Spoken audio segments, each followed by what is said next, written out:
네, 정해진의 와이나 실리콘밸리입니다. 네, 우리가 여행 갈 때 공항에 나서자마자 가장 먼저 열게 되는 앱이 있죠. 바로 승차 호출 서비스 앱인데요.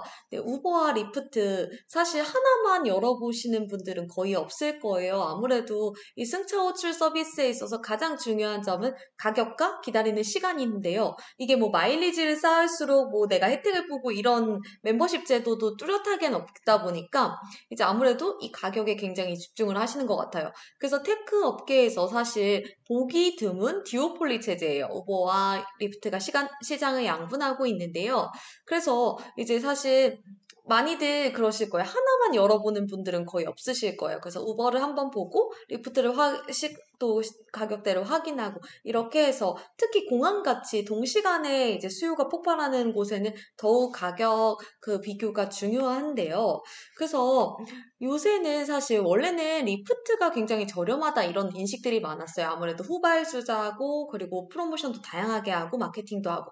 그런데 요새 들어서 좀 주변에 많이 들려오는 이야기가 리프트가 더 이상 싸지 않다. 우버가 오히려 싸다. 이런 의견들이 많아요. 실제로 저도 체감을 했는데요.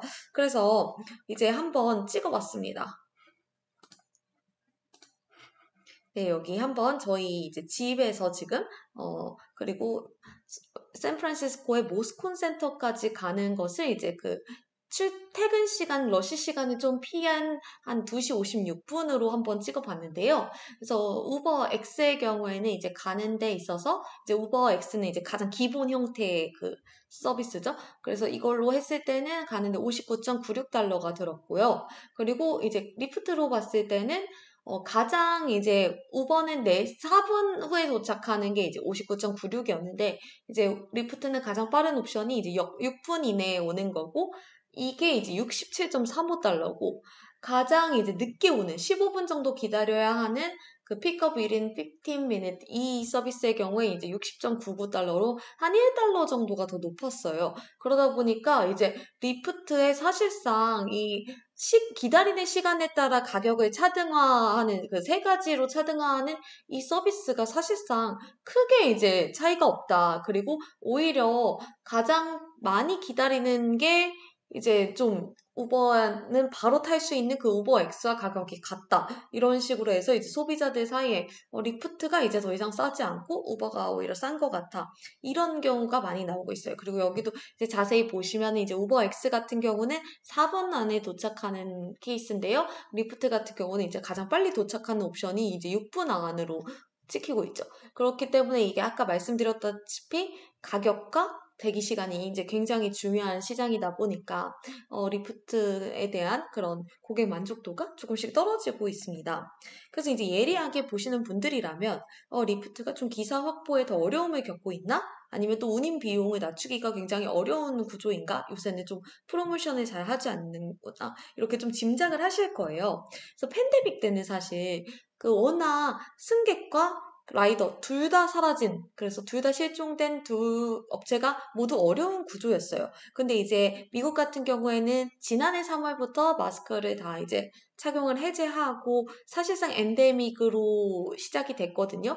그럼 엔데믹이 된 1년 됐을 지금, 지난 1년간 이 회사들이 어떻게 이제 좀 회복세를 보여왔는지 이게 굉장히 중요하잖아요. 그래서 그게 결정적으로 이제 갈라진 부분이 지난해 4분기 실적 발표가 있었던 지난 2월경으로 볼 수 있을 것 같습니다. 그래서 사실 두 회사의 시총은 이제 막 두 회사가 굉장히 비슷한 것처럼 많이들 이야기를 하지만 시총은 굉장히 크게 차이가 나요. 한 18배가량 차이가 나고요. 우버가 604억 달러 그리고 리프트가 33억 달러 수준의 이제 그 규모 자체는 굉장히 크게 차이가 나는 곳입니다. 그럼 한번 주가를 봐볼게요. 올 들어 리프트 주가가 20%나 떨어졌어요. 근데 여기 보시면 이날 하루에 떨어진 주가가 상당합니다. 이때가 언제였느냐? 실적 발표 직후였는데요. 그래서 실적 발표 당일에만 이제 30%가 이제 시간을 거래해서 하락을 했고요. 그래서 이날 이렇게 급격한 곡선을 그리게 됐습니다. 근데 이 기간에 우버는 어땠을까요? 네, 올 들어 우버는 18%가 넘게 올랐습니다. 그래서 이 두 회사가 사실 아까만 해도 팬데믹만 해도 둘 다 어려웠다고 말을 했는데 올 들어서 이제 주가 행보가 이렇게 극적으로 차이가 있었던 데는 지금 그 4분기의 실적과 그리고 올 1분기 전망이 이렇게 급격한 차이를 갈랐습니다.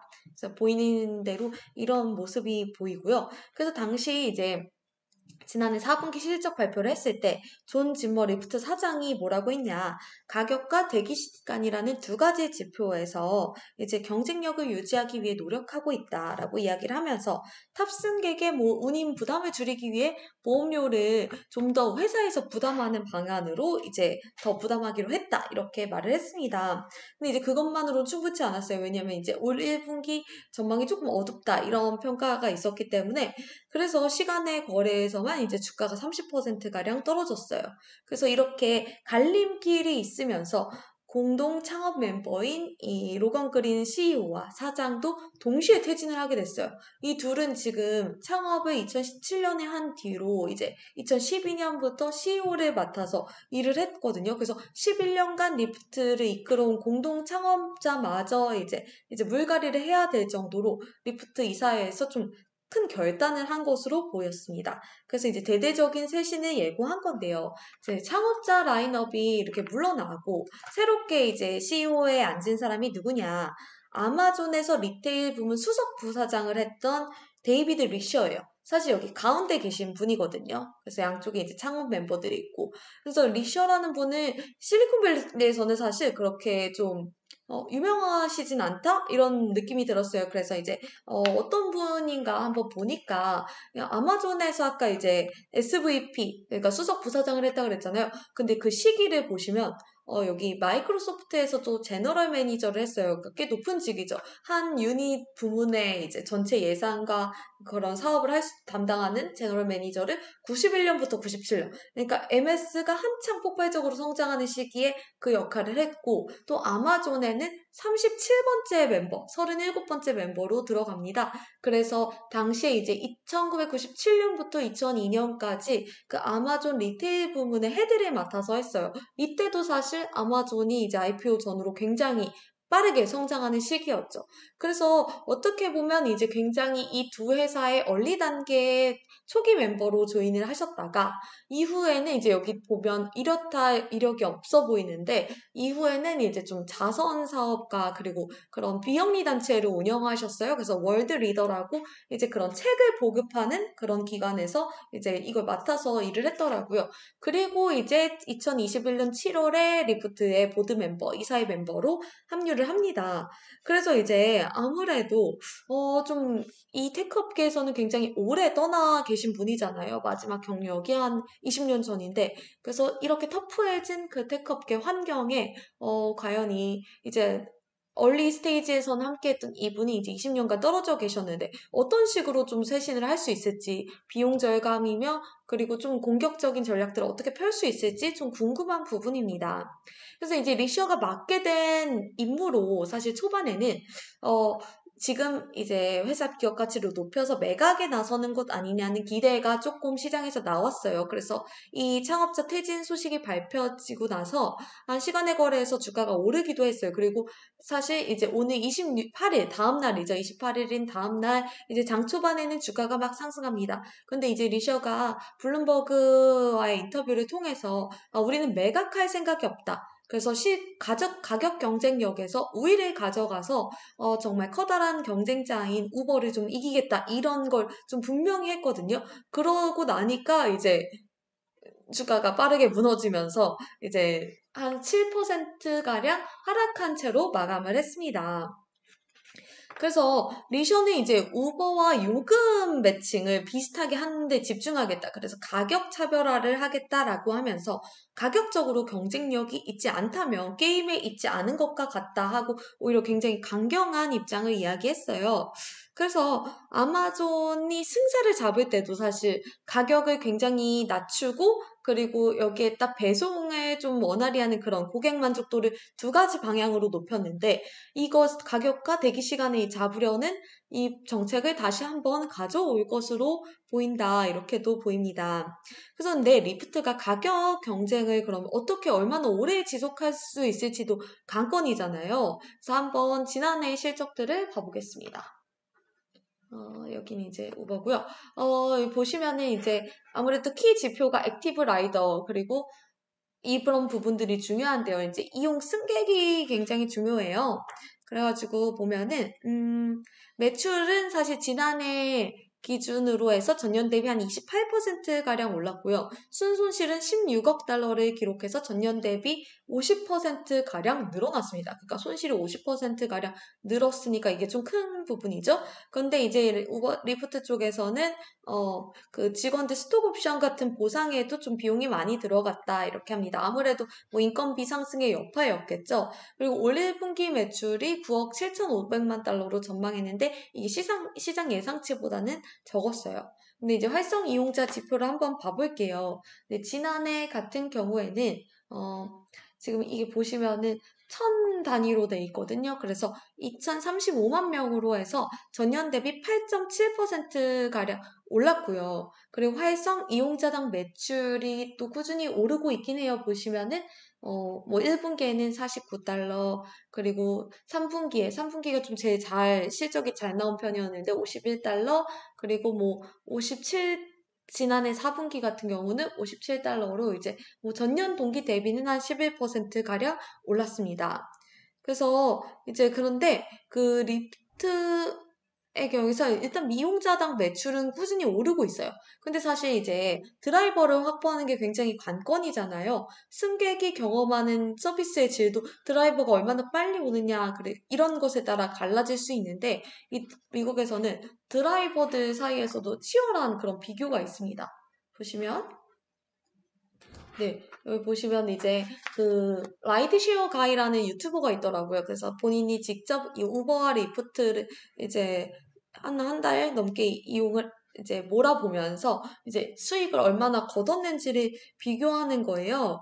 그래서 보면은 우버의 경우에는 이제 그 거리 이동 그리고 또 라이더를 이제 그 승객을 픽업 지점까지 가야 되잖아요. 그 거리까지도 이제 계산하는 그런 비용들, 그런 처우들이 좋다. 그런데 이제 리프트의 경우에는 그 보너스와 프로모션, 그래서 PMB라고 했는데 이게 리프트로는 한 700달러를 벌었는데 우버로는 한 170달러를 벌었다 해서 이제 월등하게 그 프로모션 앤 보너스 비용이 리프트가 높다는 것을 확인할 수 있어요. 아무래도 지금 리프트가 그 드라이버를 모으기가 힘들다 보니까 이런 식의 프로모션을 많이 하는 것 같아요.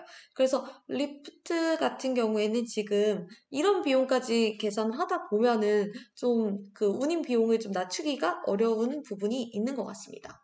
그래서 보시면은 이제 리프트는 안정적인 순이익과 이제 현금 흐름이 굉장히 중요한 상태인데 캐시플로우 같은 그 현금 흐름 같은 경우는 3억 9,100만 달러로 전년 대비 한 27%가량 줄었습니다.